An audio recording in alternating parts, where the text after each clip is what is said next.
Hello, welcome to the session, How to Amplify Diverse Voices Through Networks and Platforms.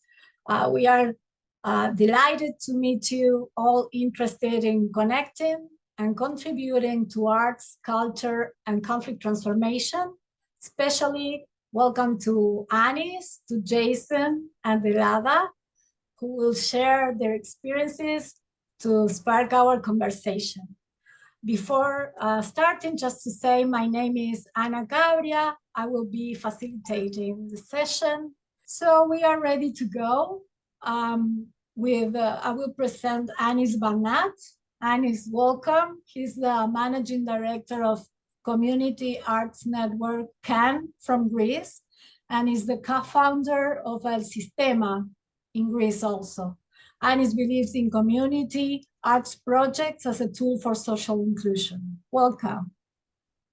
Thank you very much, Anna, and nice to meet you, everyone. I don't know any of you, so I'm very excited to make new friends. In general, in these kind of settings, I know a few of the participants, but here is like really a new discovery. So I hope to connect not only now, but also after.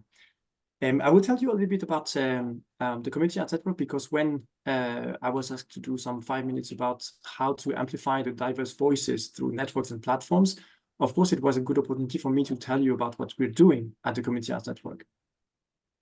It is a global network that seeks to enable, engage, and empower individuals, organizations, and communities that use the arts for social impact. I think here we all believe in the arts qualities, and by the way, impact. And the Community Arts Network a couple of years ago commissioned a series of 9 researchers all over the world to work on these so-called arts qualities. So I invite you to have a look at this great paper. It's on the website of Impact. It's called Invite, Affirm, Evoke, and Unleash. I think we all believe also in the transformative power of the arts, but not everyone in the world does. So I'll try to give you a big picture regarding these networks, and hopefully this gives you some arguments on how to amplify these diverse voices through networks and platforms. Of course, taking into consideration global and local aspects, diversity of artful approaches, geographies, and methodologies. I am based in Greece, but the network as such is really a global network. First question is about why a community arts network was created, was needed. And I think it's because of several gaps in the arts for social impact sector. Fragmentation. There are amazing initiatives that exist all over the world, and I will give you some examples a little bit later, but not necessarily connected between themselves. Hence, there is a risk that same mistakes could be made, and we could avoid them by creating a platform, hence a network, if this is implemented. By creating this platform, we feel a sense of belonging, of community, and this is created where we have like-minded people and organization. And then we can multiply the impact, which is the end goal with the social change. So the first goal was really to connect and break this fragmentedness. How we can create synergies, foster collaborations, and work for a more systemic and systematic impact. And here I can tell you about some examples, as I was saying, in different parts of the world related to conflict transformation and peace building. Let's go to South America, a partner of CAN, Historias en Kilómetros, and how a festival, stories are told to reconcile communities that have been affected by the war in Colombia. Of course, I want to talk about Greece and the program that I also manage at Sistema Greece, and how music is really used as a vehicle for social inclusion with children and families that don't have the same language, religion, backgrounds, and origins. It also happened in Africa. I've been recently in the Tumaini Festival, which is the only festival in the world happening in a refugee camp in Malawi, harvesting traditions, but also contemporary art form to gather people. And then a more global example that really resonates with me, it's called Little Amal. It's a puppet 3 meters high that have traveled around across 12 countries in the world, across Europe and North America. And how a general message of hope through this master puppet representing a Syrian refugee, walking from one community to another and delivering this message of peace. How a network, how the community arts network is supporting by visibility, communications, sharing knowledge and resources, but also access to funding. Because each of these projects are great, but it is really the addition of partners that make the big picture real and a much bigger impact. And I see, Anna, that I only have 1 minute left, so I'll finish with this. My piece of contribution today is how to amplify diverse voices to networks and platforms. We're connected to many different networks. The danger is to consider each of them separately. We at the Community Arts Network are advocating for network of networks, where each network acts as a node in each of the networks. This way we are complementing the others and not really competing. And this is how you have really this collective sustainable impact. Anna, do I have like 30 more seconds or should I stop here? It's okay? Go ahead. Yes. Just maybe with finishing with this and the word of artivism that we see popping in here and out. It's how the arts and the activism can be a force for social change and also be in conflict transformation. This is a lesson that we constantly have to remind ourselves so that the impact that we foresee is not only the dream, but really a reality. Consciously thinking of the bigger picture makes each of these projects, each of these artifices part of something that is bigger than themselves. And I'm very happy to be here today at the Impact Gathering because I feel that I bring a lot of knowledge and wealth from the sector, but I also want to know more about this so that we can really create this vibrant ecosystem around art and social impact. Thank you, Anna.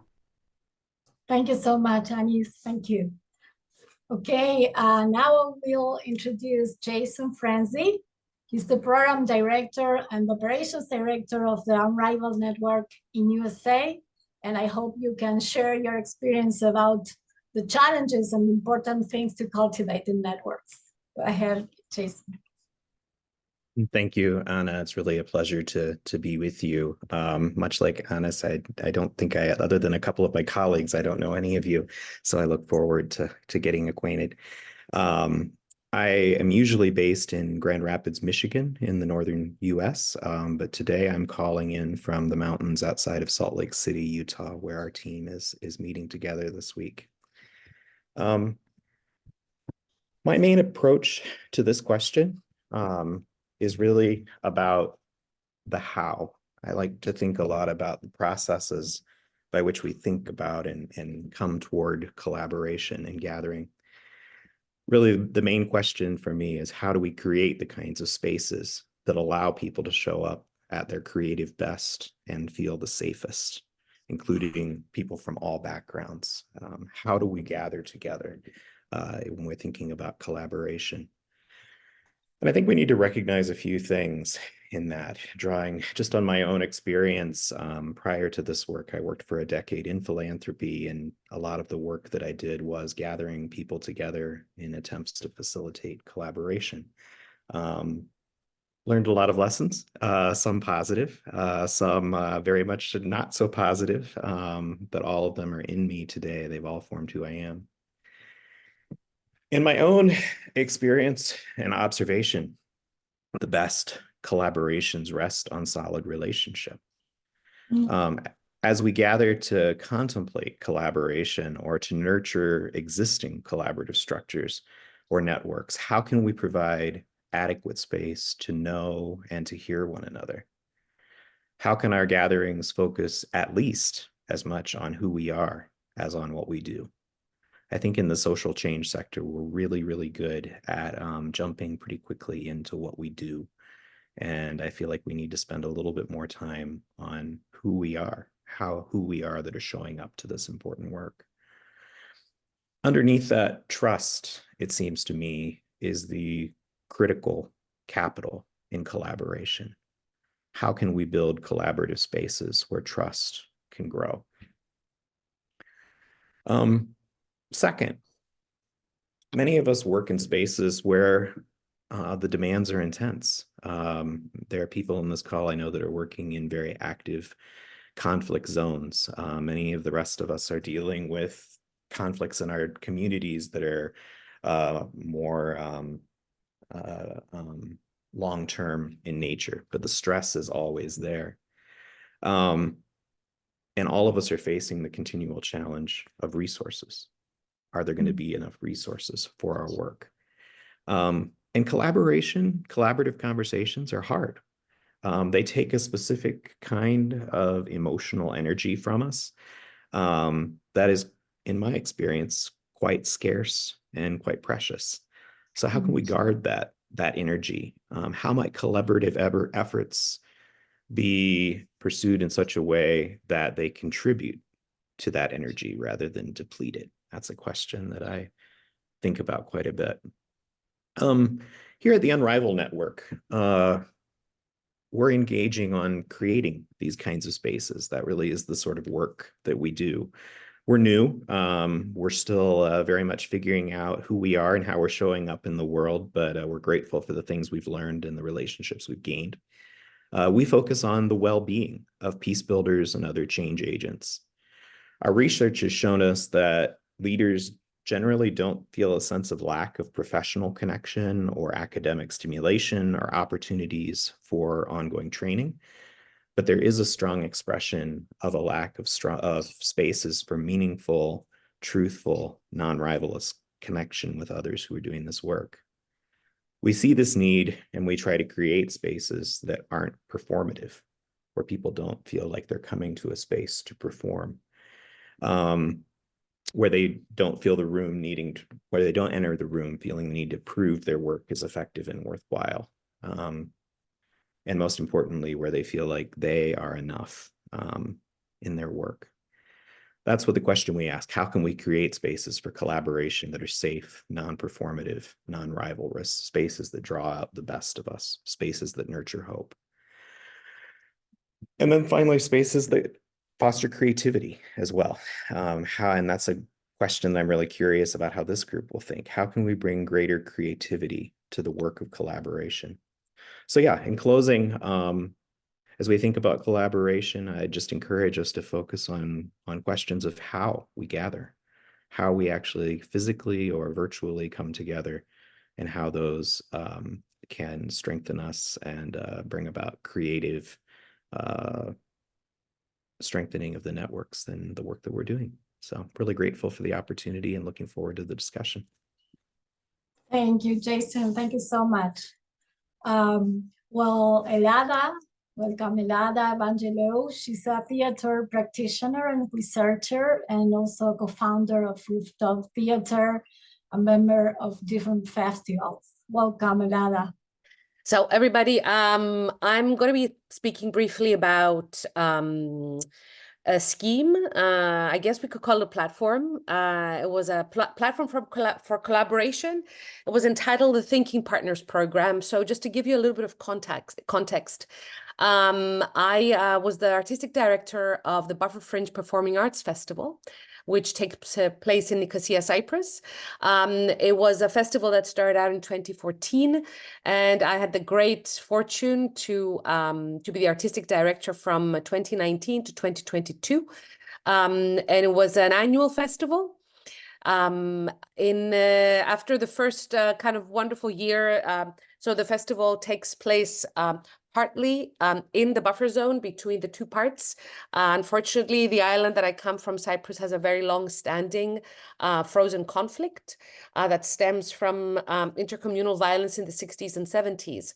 So after many years and the opening of the checkpoints between the two communities in 2003, slowly in 2011, a community center called the Home for Cooperation was established in the buffer zone. And in 2014, this wonderful performing arts festival started to take place.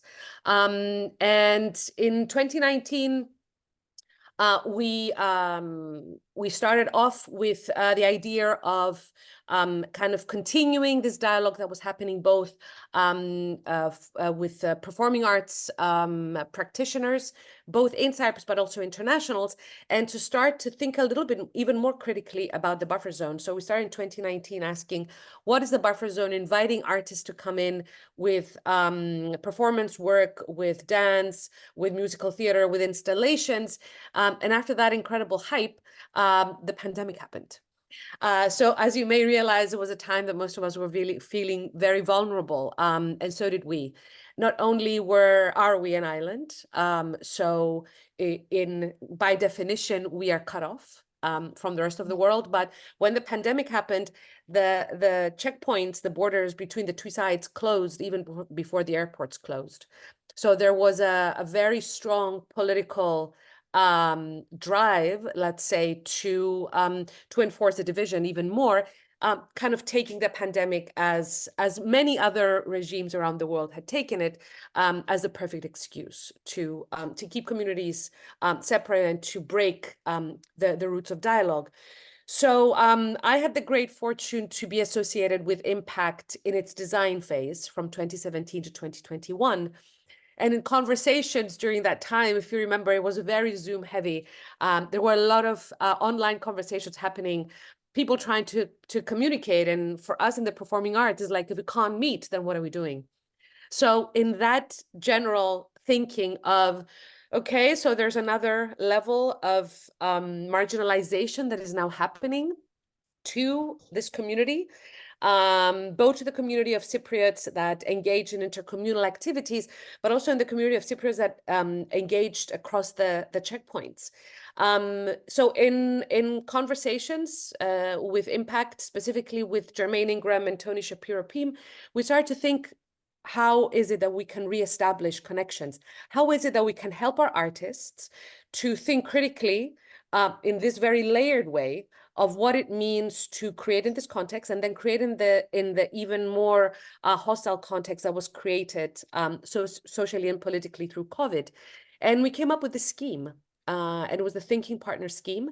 And the overall thinking was, let's pair up artists who are now isolated, working from their homes, but still want to create. So we had the open call out. So we actually had the artists that would work in the festival. It's just, it wasn't possible for them to collaborate anymore physically. So everything happened online. So creating conditions for dialogue at those very dire times meant bringing other people in. So we asked artists, what do you need in your work? What kind of conversations do you want to have? How do you want to, in this renewed need to understand the arts for conflict transformation field, which we're all in, what kind of conversations need to be had at the moment? So people said, I would like to speak to an environmentalist. I'd like to speak to a dramaturg. I want to talk to a director. I'd like a fellow actor. So we went out into the Impact community and also the community in Cyprus. And we asked individuals if they would like to come in and work with our artists. And we built a system whereby there was consistent collaboration between the artists and the thinking partners. We tried to trace the history of these conversations in an online platform, which looked like a blog. It had a lot of photographs and videos and texts of people saying, this is what we're at right now, this is where we would like to go, or, you know, this process is very difficult. And this took us all the way through to the festival. That was a very interesting hybrid festival that happened in October 2020.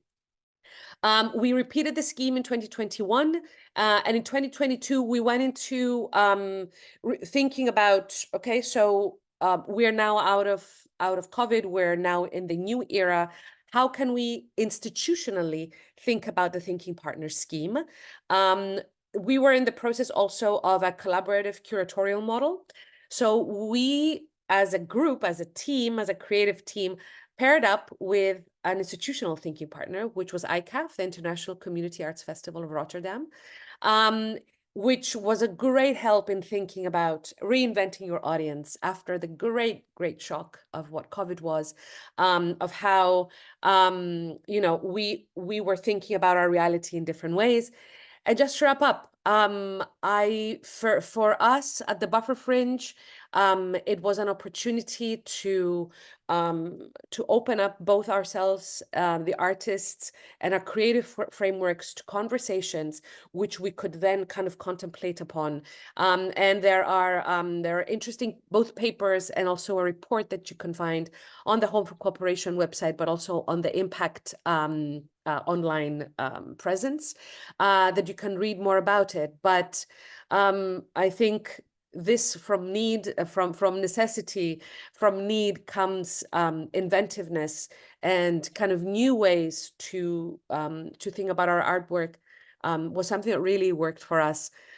It was dialogue based and it was inclusive, and it was really one of the most comforting platform conditions that I was ever a part of.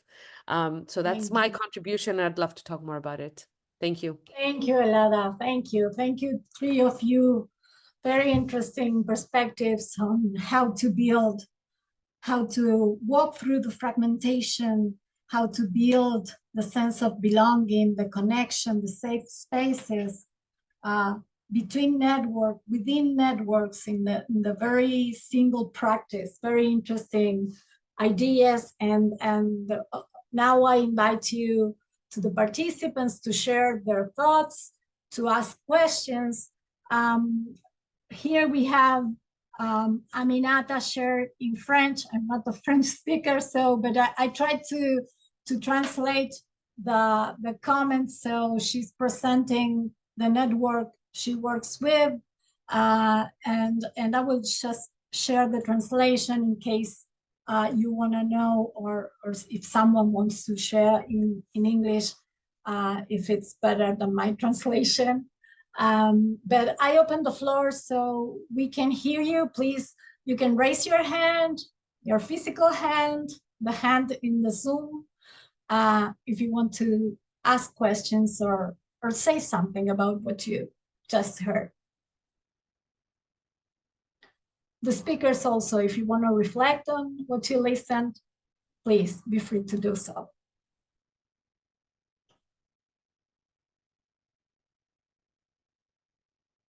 Yes, Sarah, go ahead. Hi, do you hear me? Yes, perfectly. Thank you.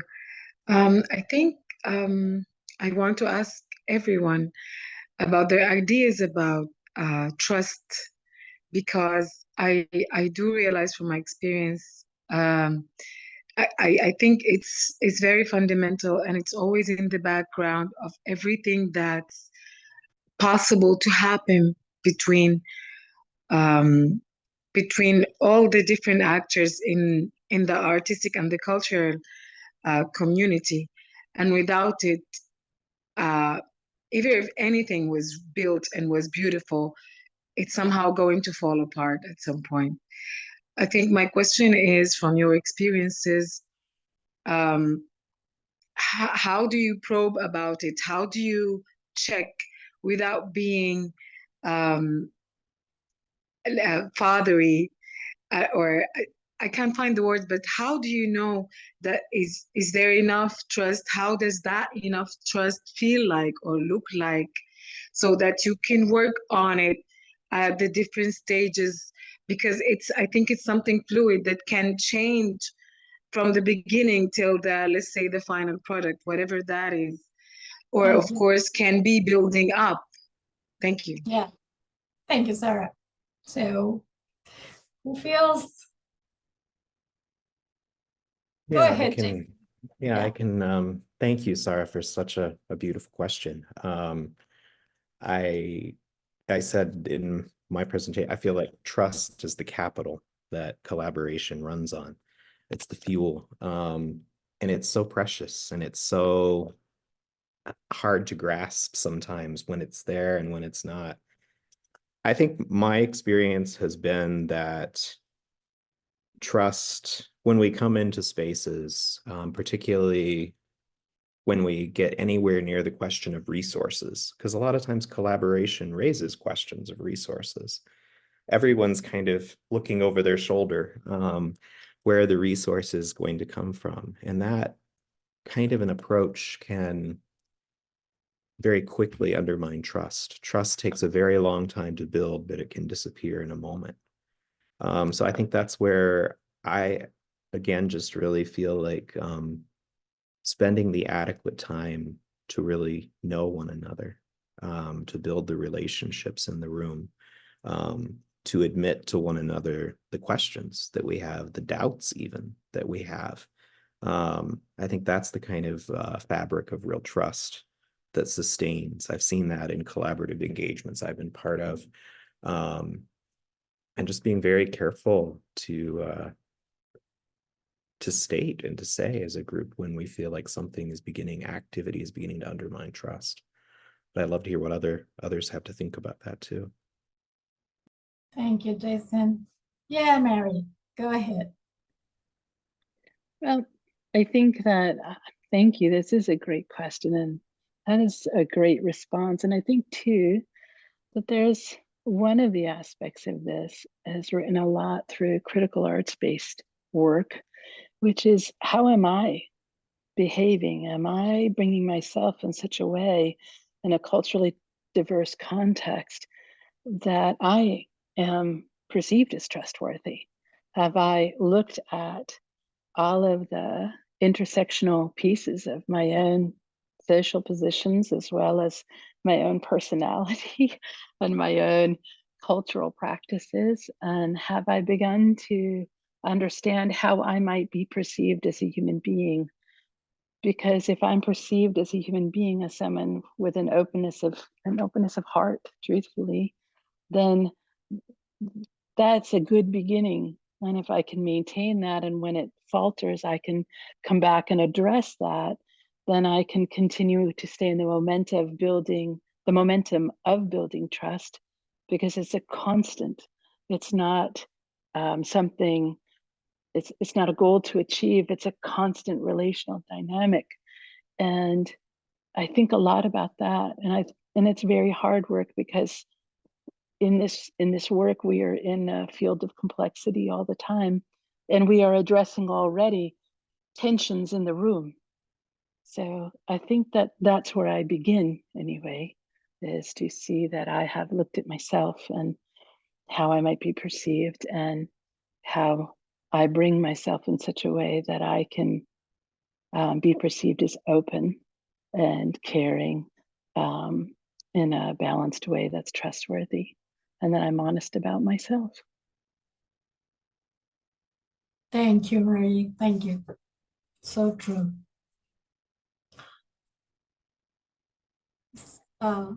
Someone wants to share something? Go ahead, David. Welcome. Thank you. Thank you. I'm so happy to be here with all of you today. It's I work with a company called La Mama Theater in New York City, and also at our artist residency program at in Spoleto, Italy, which is every summer, and we're now entering our 25th year. And we have become a network of international artists from all over the world, both in New York and in Italy. And this question, both of the questions that we've been talking about, how to engender trust amongst artists from different places, and understanding cultural difference, cultural appreciation versus appropriation, about issues of understanding how people can communicate across different ideas and different priorities. At La Mama Umbria, where international artists gather every summer, there's been a tremendous, I don't know why exactly, but a kind of a spiritual trust ease that goes on there. It's something particular about Ellen Stewart, who created La Mama, and her sense of maybe it's a spiritual thing. But when you go in that space, you just feel it, and the people that come seem to have the generosity of spirit to continue it. So that's been a big area of satisfaction for me when that happens, as I lead that program. The other question I had, and I think this is really something, Jason, that you were talking about, which is like a network of networks. This idea is really interesting to me, because as I reach out around different communities that I'm connected to, different networks, including Theater Without Borders, which is a major one, the Acting Together Project, Cynthia Cohen and the group at Brandeis, the Laboratory for Public Performance and Politics from Georgetown University. There are all these things going on, and we all aren't aware of what's going on in other places. And hearing individual stories and in people's experience that we could learn so much from. I always feel like, oh, I'm missing out on because I didn't know that network existed. And I wish that I could sort of, I don't know, aggregate everything in one place. With my, personal network, I do a periodic newsletter where I just pull things that, oh, these are grants available for theater artists internationally, and these are fellowships, and these are residency programs. And I just try to put them all together and send them out to, the couple thousand people that I know, or I don't know them, but that are on my list. So I wonder what ideas you have about how to connect the networks together so that we're kind of, all aware of at least what everybody else is doing. I guess that is for Agnes. Yeah, go ahead. Yes, Agnes. it resonates a lot. This is what we try to do because we felt that there was indeed a gap in the ecosystem that we're navigating. We're all really part of different networks, and we receive these newsletters, and of course we know that the sector is heavily underfunded. So we are most interested, of course, in knowing what is happening around the world, the amazing initiatives, but mainly what kind of grants, fellowships, funding we can really approach. There are a lot of networks as such that are starting to think about a collaborative approach.